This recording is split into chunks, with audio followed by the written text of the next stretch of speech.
En 395, l'empereur Théodose meurt. À sa mort, l'Empire romain est partagé en deux empires, l'Empire romain d'Orient et l'Empire romain d'Occident. Jusque-là, l'Empire romain était divisé en deux parties, mais il était considéré comme un seul et même empire.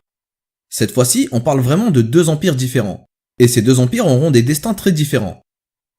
À cette époque, l'Empire d'Orient est plus ou moins stable, et l'Empire d'Occident est en pleine déliquescence. L'Empire d'Occident a du mal à faire face aux barbares à ses frontières. En Afrique, il doit calmer la révolte de Gildon, qui a embrasé le pays. En Europe, la situation est encore pire. Les barbares germains deviennent intenables, mais surtout, il y a un peuple qui est en train de déferler sur l'Europe de l'Ouest, les Huns. Les Huns sont un peuple de cavaliers d'Asie centrale. Au fur et à mesure de leur avancée en Europe, ils repoussent les peuples germaniques plus loin vers l'ouest et vers le sud. L'un de ces peuples germaniques nous intéresse particulièrement, le peuple vandale.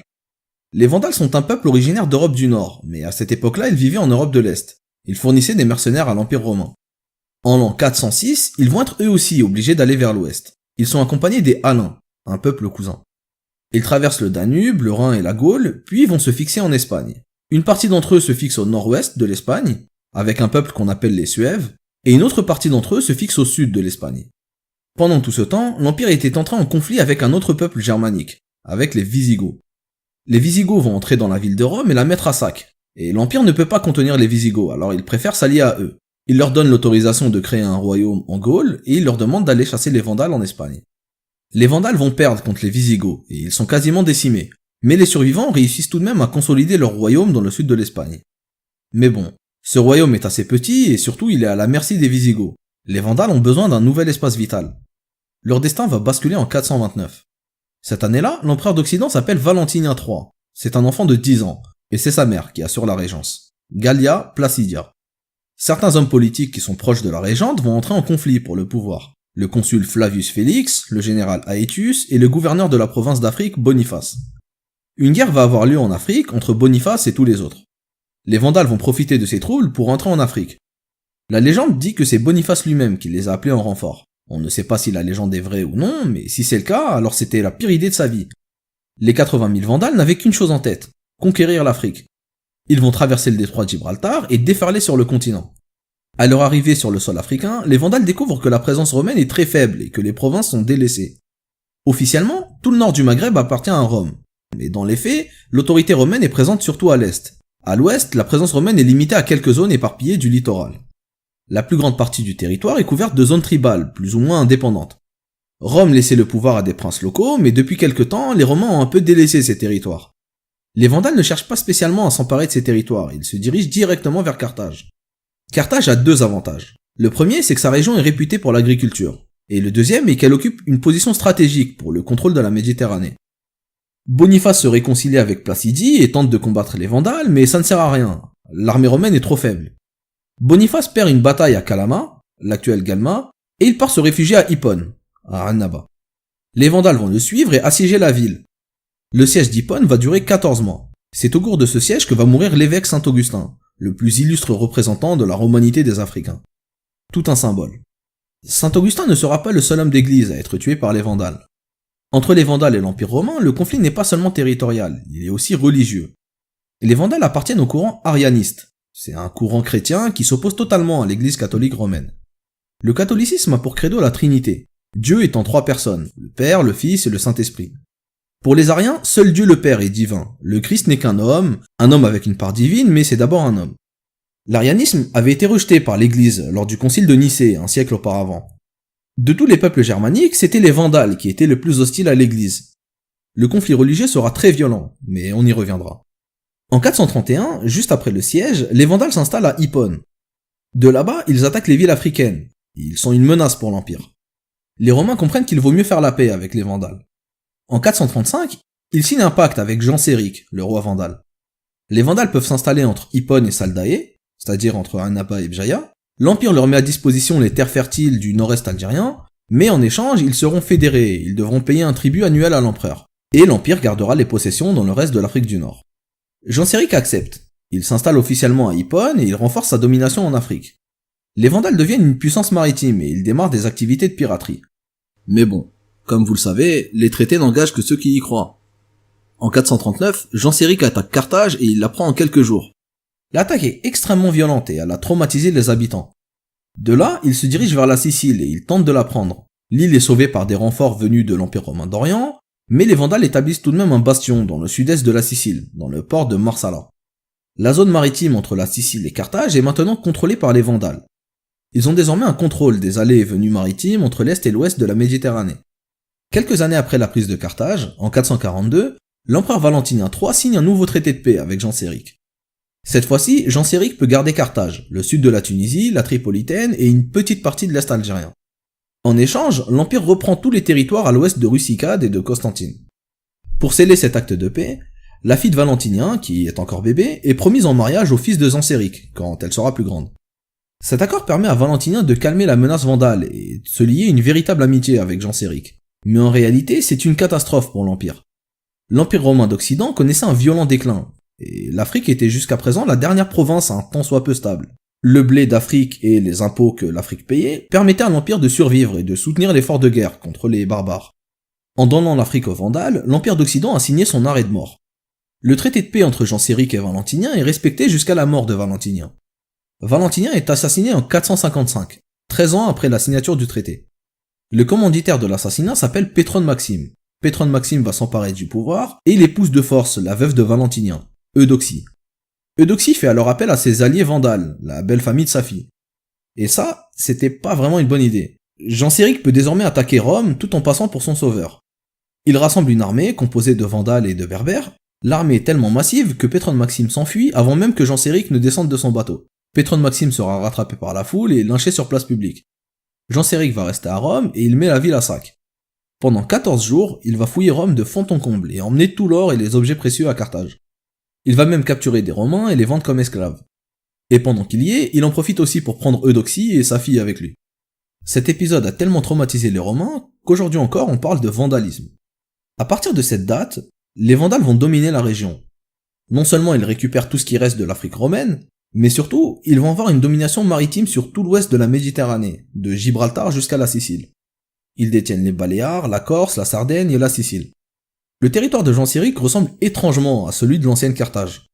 Et comme Carthage, il va surtout dominer l'est du Maghreb et les zones du littoral.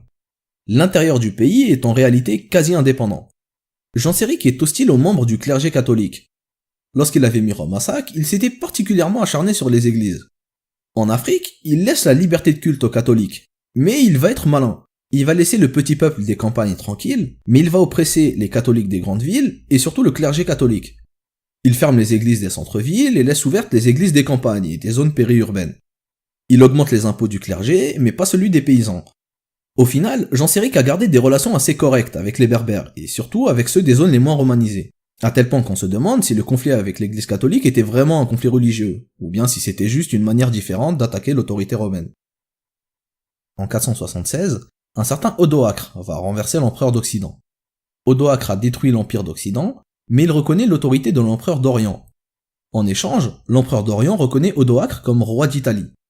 L'empereur d'Orient a maintenant autorité sur tout l'empire romain. Constantinople est désormais l'unique capitale de l'empire. Les historiens appelleront cette entité l'Empire byzantin. Mais cette appellation est un peu fallacieuse.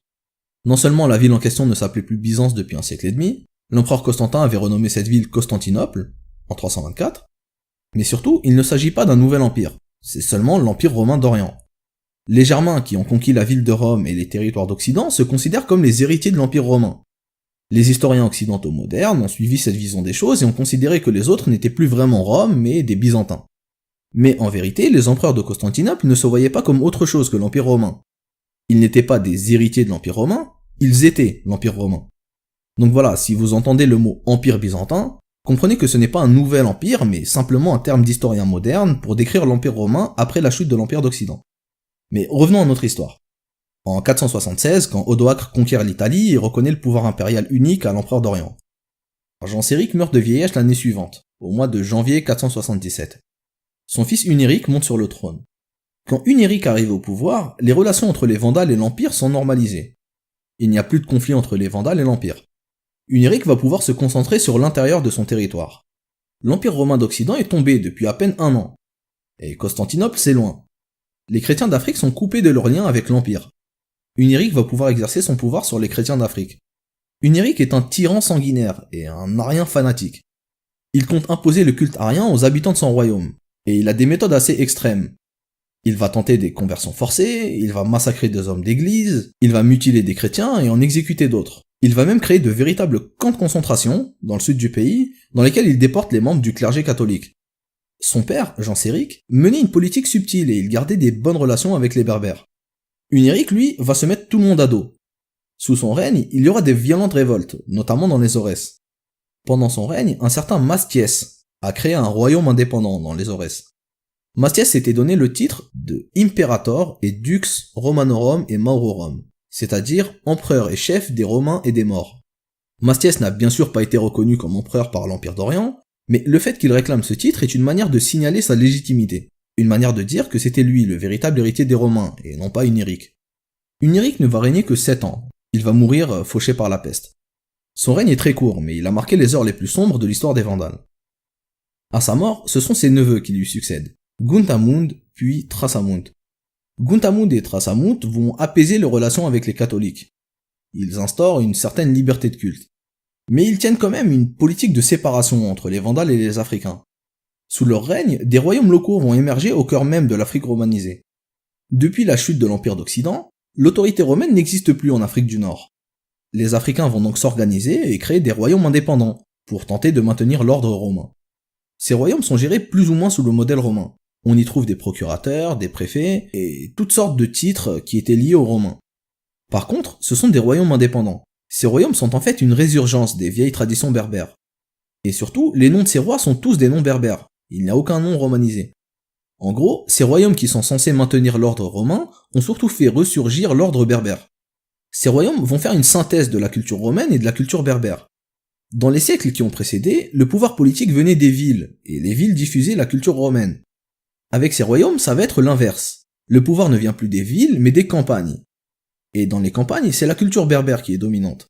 Ces royaumes vont diffuser la culture berbère, tout en y intégrant quelques éléments de la culture romaine. Le principal élément qui est intégré sera le christianisme. Ces royaumes seront pour la plupart d'entre eux des royaumes chrétiens. Et c'est même dans le christianisme qu'ils tireront leur légitimité pour être indépendants des Vandales. La naissance de ces royaumes est en réalité l'effet le plus marquant de l'arrivée des Vandales. Malheureusement, on sait très peu de choses sur ces royaumes. On a du mal à connaître leur nombre avec exactitude. On avait parlé tout à l'heure du royaume de Mastiès, dans les Aurès. Mais il y en aura d'autres, un peu partout. Dans le Hodna, dans les Nmamcha, mais aussi en Tripolitaine et dans le sud de la Tunisie. Les régions de la Kabylie formaient des vastes royaumes que les Vandales n'osaient même pas traverser. Les Vandales seront obligés d'utiliser la mer pour aller de la région d'Hippone à celle de Césarée. Mais de tous ces royaumes, le plus notable est celui d'Altava. Altava est une localité dans l'ouest algérien, près de Tlemcen. On avait vu que l'ouest algérien était assez peu romanisé et qu'il était constitué de zones tribales. Cette situation a permis à un royaume de se constituer. Les rois d'Altava se considéraient comme les héritiers de l'ordre romain. Le roi Massouna prend le titre de roi des morts et des Romains. On sait très peu de choses sur le fonctionnement de ce royaume, mais il faut juste garder en tête qu'il était suffisamment solide pour rester indépendant des Vandales puis des Byzantins. Et c'est même sur les restes de ce royaume que naîtront les premiers royaumes musulmans indépendants du Maghreb. Mais revenons aux Vandales. En 523, Thrasamund meurt et c'est son cousin Hildéric qui monte sur le trône. Hildéric est le fils du tyran Hunéric, celui qui avait massacré les catholiques et qui avait fait régner la terreur. Mais Hildéric n'a rien à voir avec son père. Hildéric est décrit comme un vieil homme un peu efféminé. Il avait vécu la grande partie de sa vie à la cour de Constantinople, aux côtés de l'empereur, et en plus il est à moitié romain. Sa mère était la fille de l'empereur Valentinien. Hildéric va développer des bonnes relations avec l'Empire romain. D'ailleurs, il est d'autant plus proche de Rome qu'il s'était converti au catholicisme, la religion de sa mère. Voilà, son père massacrait les catholiques et lui s'est converti au catholicisme. Et ça, les Vandales avaient du mal à l'accepter, car ils étaient encore restés ariens. Mais ce qu'ils ne supporteront pas, c'est sa faiblesse. Hildéric n'est pas doué pour la guerre, et il n'arrive pas à contenir les différentes révoltes berbères qui ont lieu sur son territoire. Dans le sud de la Tunisie, un certain Antalas va former une coalition de tribus et déclarer la guerre aux Vandales. Les Vandales subissent une grande défaite, et Hildéric est humilié. Cette défaite est la défaite de trop. L'armée vandale va lâcher Hildéric. Maintenant, les Vandales veulent quelqu'un de fort, quelqu'un qui va redorer le blason des Vandales. Juste après la défaite contre Antalas, en 530, l'armée nomme Gélimer au pouvoir. Gélimer représente le renouveau de la puissance vandale. Les Vandales attendent de lui une politique ferme. Il doit tenir son rang et donc faire tout l'inverse d'Hildéric. Il doit être hostile aux catholiques et hostile à l'Empire romain. Au même moment, à Constantinople, l'empereur Justinien a une vision. Il pense qu'il a une mission, et qu'il doit reconquérir les territoires perdus de l'Empire et faire régner la foi catholique partout. Le conflit entre Gélimer et Justinien apparaît comme une évidence. La guerre entre les Vandales et l'Empire est à nouveau déclarée. Voilà, c'est la fin de cet épisode, j'espère qu'il vous a plu. Comme d'habitude, je vous invite à commenter si vous avez des précisions ou des remarques à apporter. Et quant à moi, je vous dis au revoir et je vous donne rendez-vous pour un prochain épisode où on parlera du retour de l'Empire et de l'Afrique byzantine.